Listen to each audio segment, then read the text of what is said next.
ABC में करोड़पति पति। सूरज के जीवन का एक ही फंडा था कि मेहनत तो गधा भी करता है, घर बैठे जो कमाए समझदार वही होता है। इसीलिए उसने कभी नौकरी ही नहीं ढूंढी। इस बात से हालांकि उसकी पत्नी शिखा बिल्कुल भी अग्री नहीं करती थी, पर फिर भी सूरज को समझाना बेकार था।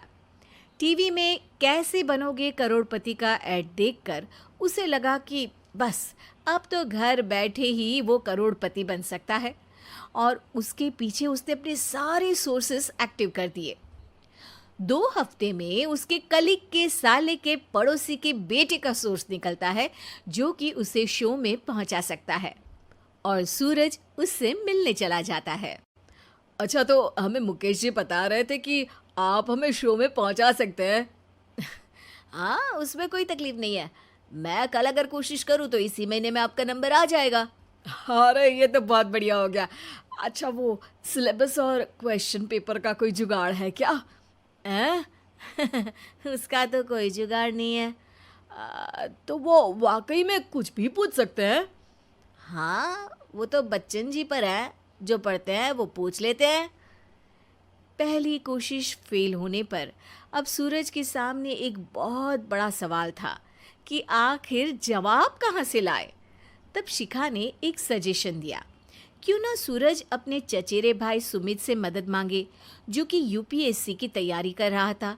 हालांकि इतनी मेहनत करना सूरज को समझ में नहीं आता था, पर कोई और रास्ता ना मिलने पर वो आखिर सुमित से बात करता है। अरे सुमित, हमारा कैसे बनोगे करोड़पति के लिए सिलेक्शन होने वाला है। तुम हमें थोड़े चिट बनाने में मदद करोगे क्या? अरे भैया, चिट बनाए तो सालों हो गए, उसमें हमारा एक्सपर्टीज नहीं है। बल्कि आप बोलो तो हम आपकी पढ़ने में ज़रूर मदद कर सकते हैं।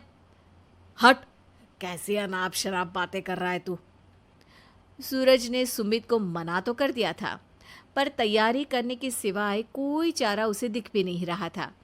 खासकर जब 12 के पेपर लीक करने के एक्सपर्ट शुक्ला जो भी हाथ जोड़ लेते हैं।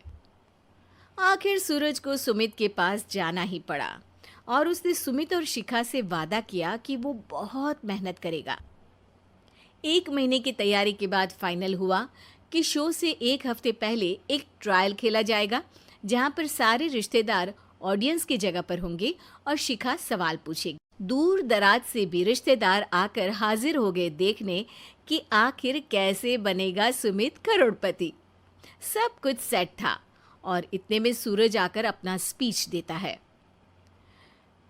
ये 1 महीना मेरे लिए आसान नहीं था, पर अपने भाई सुमित और अपनी पत्नी शिखा की मदद से मैं इतनी दूर पहुंच पाया हूँ।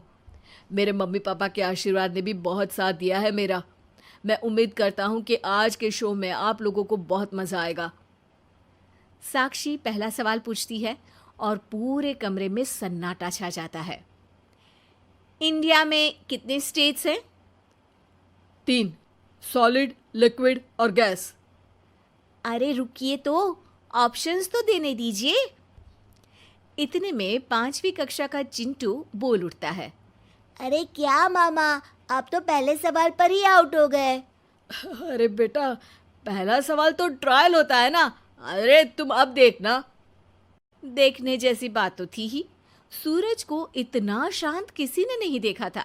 कभी कभी तो लगता था मानो सूरज आंख खोलकर ही सो गया हो। मामा जल्दी करो प्लीज, कल सुबह पनवेल भी तो निकलना है। अरे हट, कंसंट्रेट करने दे मुझे। 3 सवाल में 3 लाइफलाइन खत्म हो चुकी थी, और अब चौथे सवाल पर भी सूरज का मौन नहीं टूटा। पर सूरज अभी भी हार मानने को तैयार नहीं था। उधर हर कोई सूरज को छोड़ सुमित को देख रहे थे। आखिर सुमित ने ही तो पढ़ाया था सूरज को। गजब बेइज्जती है यार।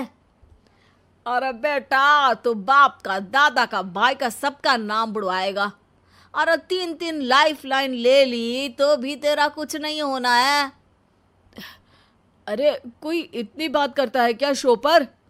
अरे बेटा, शो पर तेरे जैसे भी तो नहीं आते ना। सूरज की ये जंग आखिर 1 घंटे बाद 5वें सवाल पर खत्म हो गई, जब उसने इंडिया के नेशनल बर्ड का नाम कहा, कौवा। अरे बेटा, मजा तो बहुत आया, बस थोड़ा टाइम पर खत्म होता तो आनंद भी आ जाता। ताने बारिश के बूंदों की तरह बरस रहे थे और सूरज को भी समझ आ रहा था कि ये करोड़पति बनना शायद उसके बस के बाहर की बात है। पर वो आखिर ये बात मान कैसे लेता? वो सख्त लौंडा जो ठहरा, उसने सोचा कि बेइज्जती तो हो ही चुकी है, पर अगर मैं हार नहीं मानूं तो शायद कुछ हो सकता है।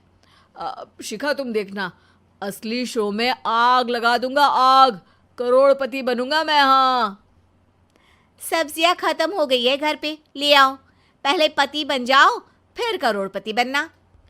अरे गजब बेइज्जती है यार। बेटा, अभी तो घर पर ही हुई है, 1 हफ्ते में तो तुम देश के सामने करवा कर आओगे।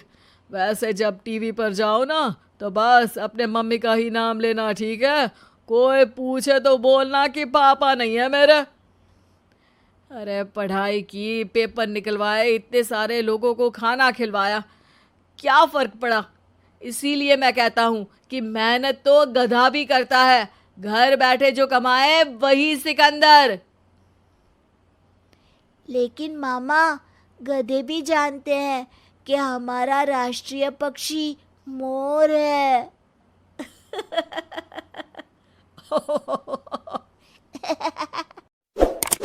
इस वीडियो को लाइक करें, हमारे चैनल को सब्सक्राइब कर बेल आइकन जरूर प्रेस करें